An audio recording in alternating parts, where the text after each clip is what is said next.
नमस्कार विद्यार्थी मित्रांनो.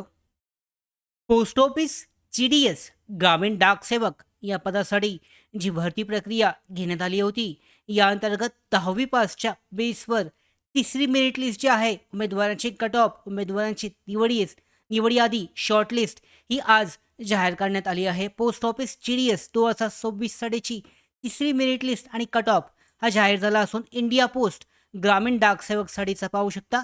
यामध्ये या पद्धतीने महाराष्ट्रासाठीची ही तिसरी जी आहे यादी यामध्ये दिसते. तर आजच्या व्हिडिओमध्ये आपण इंडिया पोस्ट ग्रामीण डाकसेवक GDS भरतीसाठीची जी तिसरी मेरिट लिस्ट जाहीर झाली, यामध्ये जवळजवळ अंदाजे 1000 पेक्षा जास्त उमेदवारांची निवड झाली आहे आणि यामध्ये 10 ते 11 दरम्यानच्या आहे लिस्ट येण्याची जी शक्यता होती. त्याचबरोबर ती 12 मेला ही यादी जी आहे, म्हणजे आजच दिवसाची ही यादी जी आहे त्या घोषित करण्यात आली, अपलोड करण्यात आली, शॉर्टलिस्ट जाहीर करण्यात आली. आपली अपेक्षा होती ह्या महिन्याच्या सुरुवातीला येईल, पण जवळजवळ एक 10 दिवस लेट आलेली आहे, उशिरा 10-11 तारखेपर्यंत येण्याची अपेक्षा होती. ती 12 मेला ही यादी जाहीर झालेली आहे. आणि मुख्य म्हणजे आपण सांगितलं होतं कट ऑफ हळूहळू कमी येईल. तसंच यावेळी सुद्धा कट ऑफ जो आहे प्रामुख्याने 90 ते 95% दरम्यान राहिला असून काही डिव्हिजनमध्ये प्रवर्गामध्ये ST प्रवर्ग, PWD प्रवर्ग यामध्ये 70-75 वर सुद्धा काही उमेदवारांचं सिलेक्शन झालेलं आहे. तर प्रवर्गनिहाय जो कट ऑफ कसा लागलाय आणि पुढची जी चौथी यादी असेल ही कशी लागेल, आता तिसऱ्या यादीमध्ये नाव नसेल त्याने निराश व्हायचं कारण नाही आहे, कारण चौथ्या यादीमध्ये सुद्धा त्यांचं नाव येऊ शकतं. तर कट ऑफ ठरवताना संबंधित प्रवर्गातील स्पर्धा आणि उपलब्ध जागांची संख्या ही महत्त्वाची असते. जास्त गुण असलेल्या उमेदवारांना प्राधान्य दिले जाते. तर राखीव प्रवर्गामध्ये कट ऑफ जे आहे हे तुलनेने कमी असते. यासाठीच आजच्या व्हिडिओमध्ये डिटेलमध्ये जाणून घेऊयात. तत्पूर्वी नोकर भरतीच्या यूट्यूब चॅनलवर जर तुम्ही नवीन असाल तर सबस्क्राईब करून घ्या. त्याचबरोबर बेल आयकॉनला सुद्धा क्लिक करा, म्हणजे सगळ्या महत्त्वाच्या अपडेट तुमच्यापर्यंत वेळेवर पोहोचतील.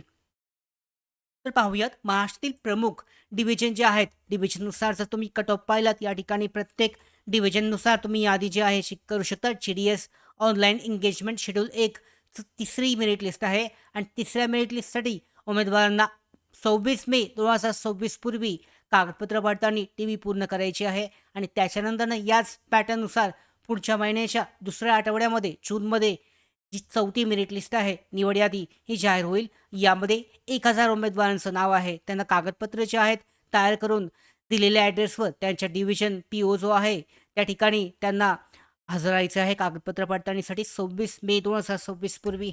तर या पद्धतीने डिव्हिजन अहिल्यानगरसाठीची कट ऑफ लागली. ओपन प्रवर्ग 93 ते 94 आहे. कमी कुठे आहे? SCसाठी 92. अकोला प्रवर्ग 94 आहे ओपनसाठीची. अमरावतीसाठीची डिव्हिजन जे आहे यामध्ये प्रवर्ग ओपन 93 ते 94 पर्यंत 87 खाली गेला आहे PWDसाठी.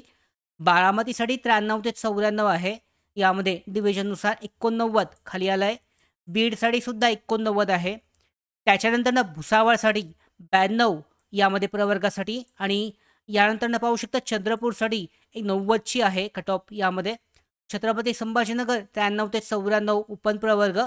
धाराशिवसुद्धा 93-94, 92 ते 93 पर्यंत आहे. गोवा 91 पर्यंत. जळगाव PWD कॅटेगरीसाठी 79 इतका खाली आला आहे. कराडसाठी सुद्धा पाहू शकता इथे 76ला हा कट ऑफ लागला आहे. कोल्हापूरसाठी 93-94 आहे. मालेगावसाठी 93 ते 94, मुंबईसाठी सुद्धा 90 ते 93च्या दरम्यान. त्यानंतर नागपूर महसूलसाठी 92 पर्यंत आहेत. नांदेडसाठी 95, नाशिक 93 आणि 92 पर्यंत. पालघर 92 आणि 71, PWD 71 पर्यंत. पंढरपूरसाठी 87 लागलाय पाहू शकता SC/ST प्रवर्ग. परभणीसाठी 84 PWDसाठी गेलंय. पुणेसाठी ईस्ट 90 सगळ्यात कमी. रायगडसाठी सगळ्यात कमी कुठं लागलंय 88 PWDसाठी, नाहीतर 92चा कट ऑफ आहे. रत्नागिरी 93-92 79 पर्यंत आहे. सांगली 93, सातारा 93 ते 95 पर्यंत. श्रीरामपूरसाठी यामध्ये 93 आहे. सिंधुदुर्गसाठी 92, सोलापूरसाठी 94 पर्यंत आलंय. त्यानंतर ठाणे 89 ते 90 आहे SC/ST प्रवर्ग. वर्धा सगळ्यात कमी 87 PWD प्रवर्गासाठी. तर अशा पद्धतीने हा कट ऑफ लागला आहे. रत्नागिरीसाठी पाहिलं तर एका ठिकाणी जी निवड झालेली आहे PWD B कॅन्डिडेटची ती फक्त 76 टक्क्यांच्या टक्क्यांवर उमेदवाराची निवड झालेली आहे. तर अशा पद्धतीने हे थोडं-थोडं खाली यायला लागलंय. पुढच्या निवड यादीमध्ये थोडासा अजून कट ऑफ कमी येईल. पुढचा कट ऑफ जो आहे किती कमी येईल, अंदाजित कट ऑफ कसा असेल चौथ्या यादीसाठी हे सुद्धा आपण पाहणार आहोत. यानंतरचा व्हिडिओ जो आहे त्यावर असणार आहे. तर या व्हिडिओमध्ये जी-डी-एस भरतीमध्ये लेखी परीक्षा घेतली जात नाहीये सगळ्यांना माहिती आहे. उमेदवारांची निवड थेट त्यांच्या 10वीच्या गुणांच्या आधारे होते.